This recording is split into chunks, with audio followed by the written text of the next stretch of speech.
প্রিয় শিক্ষার্থী, আশা করি তোমরা ভালো আছো। আজকে আমরা শিক্ষণ অভিজ্ঞতা ৩ এর সেশন ৩ নাগরিক এবং ই কমার্স সেবা উদ্যোগের পূর্ব শর্ত সমূহ নিয়ে আলোচনা করব। তো চলো। তো এখানে দেখো সেশন ৩-এ আছে হচ্ছে কার জন্য এবং কোথায় কি চাহিদা তা বিবেচনা করেই সেবার উদ্যোগ গ্রহণ করতে হয়। এই যে কার জন্য এবং কোথা কি চাহিদা বলতে আমরা বুঝি টার্গেট গ্রুপ ও প্রেক্ষাপট। আমাদের নিশ্চয়ই মনে আছে যে বিষয়গুলো বিবেচনা করে আমরা উপহার তৈরি করেছিলাম। তো এর আগের ক্লাসগুলোতে আমরা কি করেছিলাম দেখো, এই যে উপহার তৈরির যে টপিক্সটি ছিল সেখানে উপহার তৈরি করেছিলাম। তো কিভাবে উপহার তৈরি করি দেখো, যে একটা টার্গেট গ্রুপ তৈরি করে নিই এবং কি প্রেক্ষাপটে তাকে আমরা উপহার দিব সেটা নির্ধারণ করে নিই।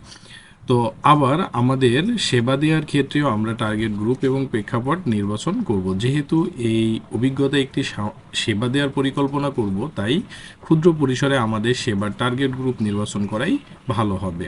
আমাদের আশেপাশে যারা রয়েছেন তাদেরকেই আমরা টার্গেট গ্রুপ হিসেবে বিবেচনা করতে পারি। নিচের ছবিতে যাদেরকে দেখতে পাচ্ছি তাদের শনাক্ত করে আমরা একটা টার্গেট গ্রুপের তালিকা করব। দেখো এখানে একটা চিত্র দেওয়া আছে এবং লেখা আছে যে আমাদের এলাকায় বিভিন্ন শ্রেণীর লোকজন। তো এখানে বিভিন্ন ধরনের লোকজন আছে। দেখো এখানে একজন মসজিদের ইমাম আছে মনে হচ্ছে, ইমাম সাহেব আছেন। এখানে একজন বেচাকিনা করছেন। এখানে শিশুরা খেলাধুলা করছেন। তারপরে হচ্ছে এখানে একটা গৃহিণী বসে আছে। তো এইগুলোকে আমরা কি করব, আমরা একটা টার্গেট গ্রুপ করে নিতে পারি। তো দেখো এই ছবির বাইরেও অন্য কারোর জন্য সেবা দেওয়া সম্ভব হলে তাদের কথাও বিবেচনা করতে পারি। এবার আমাদের টার্গেট গ্রুপের নামগুলো লিখিয়ে দেখো। শিশু আমাদের টার্গেট গ্রুপ, বিক্রেতা, শিক্ষার্থী, দিনমজুর, গৃহবধূ এবং ইমাম সাহেব, এগুলো হচ্ছে কি আমাদের টার্গেট গ্রুপ। এবং এদেরকে আমরা কি করব, এখন কি কি সেবা দিতে পারি সেগুলো আমরা শনাক্ত করব। তো দেখো উপরে শনাক্ত টার্গেট গ্রুপের জন্য ব্যক্তি পর্যায়ে এলাকা ভিত্তিক কী কী সেবার চাহিদা থাকতে পারে তা আমরা শনাক্ত করি। দেখো পাঠ্য বই আমাদের প্রথমে আছে শিক্ষার্থী। শিক্ষার্থীর জন্য আমরা কি করতে পারি, খাতা কলম পেন্সিল এটা ব্যবস্থা করতে পারি। এটা হচ্ছে কি এক ধরনের ই কমার্সের মধ্যে পড়বে। আবার বলছে শিশুদের জন্য আমরা কি খেলনা পোশাক এগুলো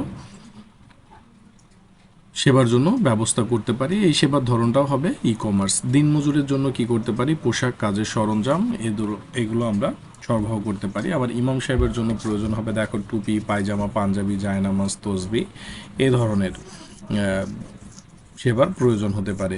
আবার গৃহবধূর জন্য কি লাগবে, ধরো শাড়ি, প্রসাধনী সামগ্রী এগুলো কি আমাদের গৃহবধূর জন্য প্রয়োজন হয়। তো এই ধরনের সেবাগুলো আমরা ই কমার্সের সাহায্যেই দিতে পারি। তো তারপরে দেখো আরেকটা টপিকস আছে আমাদের, যে এখনকার সময়ে নাগরিক এবং ই কমার্স সেবার একটি শক্তিশালী মাধ্যম হলো সামাজিক যোগাযোগ প্ল্যাটফর্ম। যে কোনো সময় যোগাযোগের জন্য প্রত্যেক প্রতিষ্ঠান নিজস্ব একটা পেজ রক্ষণাবেক্ষণ করে। সরকারি বা বেসরকারি প্রতিষ্ঠান এমনকি ব্যক্তি পর্যায়েও সামাজিক যোগাযোগ মাধ্যমে গ্রাহক পর্যায়ে সেবা দেওয়া হচ্ছে।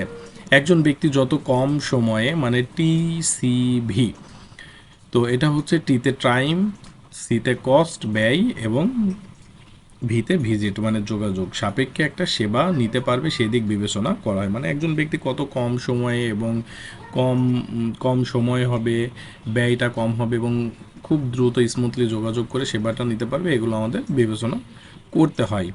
তো দেখো এই যে এখানে আমরা একটা ছবি দেখতে পাচ্ছি। তো এখানে এটা হচ্ছে আমাদের একটা স্কুলের ওয়েবসাইট বা একটা পেজ থেকে আমরা এগুলো দেখতে পাচ্ছি। দেখো এখানে বিভিন্ন নোটিশ দিয়ে আমাদেরকে তথ্যগুলো আগেই জানাই দেওয়া হচ্ছে।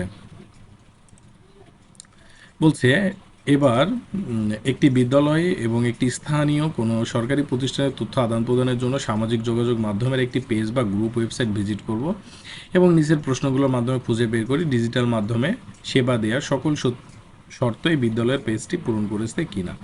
তো আমি এখানে দেখো সবগুলো আমি হা দিয়ে দিছি যে হ্যাঁ আমরা এগুলো করতে পারি। যদি তুমি প্রফেশনালি তুমি একটা ওয়েব পেজ ক্রিয়েট করো সোশ্যাল মিডিয়ায় তোমার প্রতিষ্ঠানের জন্য, তাহলে অবশ্যই এই জিনিসগুলো, এই যে এখানে যে প্রশ্নগুলো আছে এগুলো তোমার ওই পেজে সংযুক্ত করতে হবে।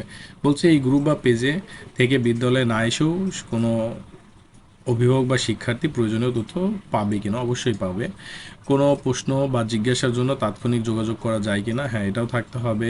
শিক্ষা বিষয়ক সাম্প্রতিক সকল নোটিশ বিজ্ঞপ্তি শেয়ার করা হচ্ছে কিনা সেগুলো আমাদের কি করতে হবে, থাকতে হবে ওই পেজে। এক কথায় সমস্ত কর্মকাণ্ড আমরা কি প্রতিদিনের কর্মকাণ্ডটা কি করব, আমাদের যেই বিদ্যালয় বা প্রতিষ্ঠানের জন্য যেই পেজটা খোলা হবে বা ওয়েবসাইট রাখা হবে, সেখানে সেই তথ্যগুলো কি করতে হবে, আমাদের প্রতিনিয়ত আপডেট রাখতে হবে। এখন বলা হচ্ছে ডিজিটাল মাধ্যম ব্যবহার করে সেবা প্রদানের পূর্ব শর্ত কী কী। তো ডিজিটাল মাধ্যম ব্যবহার করে সেবা প্রদানের পূর্ব মানে সেবা প্রদানের আগে যে শর্তগুলো থাকে সেগুলো হচ্ছে কি, টার্গেট গ্রুপ খুঁজে বের করতে হবে, মানসম্পন্ন সম্মত পণ্য পণ্য এটা সরি এখানে লেখা একটু ভুল হয়েছে, মানসম্মত পণ্য বিক্রি এবং সেবা প্রদান করতে হবে, সকল পণ্যের সঠিক মূল্য প্রদর্শন করতে হবে, দ্রুত সময়ের মধ্যে প্রত্যেককে সেবা প্রদান করতে হবে, সেবাটি গ্রহণের নীতিমালা দেখার ব্যবস্থা থাকতে হবে, ভোক্তার সাথে কোনো প্রকার প্রতারণামূলক আচরণ করা যাবে না, কী ধরনের পণ্য বা সেবার প্রয়োজন তা নিশ্চিত করতে হবে, যে প্ল্যাটফর্মে সেবা দেওয়া হবে সেটি সুন্দরভাবে সাজাতে হবে। তো এই যে এখানে আমি 8টি লিখছি, তুমি এর বাইরে আরও অনেক সেবা প্রদানের পূর্বশর্ত দিতে পারো তোমার প্রয়োজন মতো। আমি এখানে 8টা দিছি তোমাদের বোঝার জন্য, তোমরা আরও তোমাদের মতন করে দিয়ে নিতে পারো। তো আশা করি এই টপিক্সটি তোমরা বুঝতে পারছো। পরবর্তী সেশনে দেখা হবে। ভালো থেকো সবাই, ধন্যবাদ।